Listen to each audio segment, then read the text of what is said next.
কি মামলা আসামি এটা?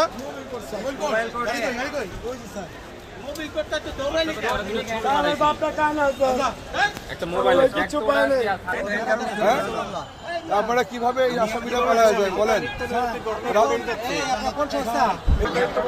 দায়িত্ব পালন করতে হবে আপনাকে। এই যে আসামিরা পালিয়ে যাচ্ছে, দেশের এই সরকারের ইমেজ নষ্ট হচ্ছে, আসামিরা পালাবে কেন? হ্যাঁ, ও যে পালাইছে ওকে রিমান্ডে নেন, যেখানে ওর একটা গ্যাং আছে, ওর লোকজন আছে, ওখানে হয়তো গাড়ি নিয়ে ওয়েট করতেছিল ওর জন্য। পালাবে কেন?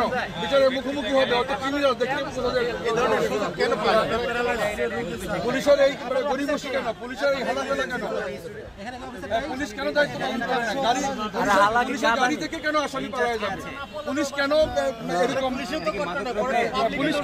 এরকম হালামেলা করছে? তো আমার কথা হচ্ছে মাদকের এই আসামি তাকে তো স্পট দেওয়ার দায়িত্ব পুলিশের। এগুলি বলার দরকার নেই। তুই পালাবার যাবি না, যাবে তুই পালাবা কেন? কেউ করার নাই, যাবিন কেউ করার নাই।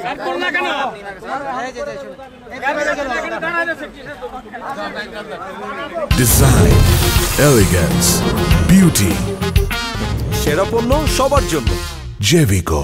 স্কট নিয়ে আসি, তাদের হয়তো স্কটের কোনো ঘাটতি থাকতে পারে, তবে এই বিষয়টা আমি তাদেরকে বলবো যে তারা যেন পর্যাপ্ত স্কট নিয়ে আসে, ভবিষ্যতে যেন এরকম ঘটনা না ঘটে।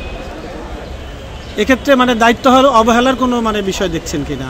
এটা তো তাদের কাছে যেহেতু চলে গেছে, অবশ্যই দায়িত্ব অবহেলা আছে। দায়িত্ব অবহেলা না থাকলে তো সে পালিয়ে যেতে পারত না।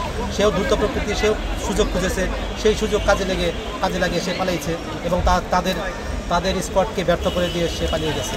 সে আসলে আপনার কারো না কারো হাত থেকে সে পালাচ্ছে এবং সে যেভাবে দৌড় দিয়েছে, অবশ্যই সে পালাচ্ছে পলাতক অবস্থায়। স্যার তখন বললেন যে দেখো একটা তুমি পালাচ্ছে, দ্রুত ধরো।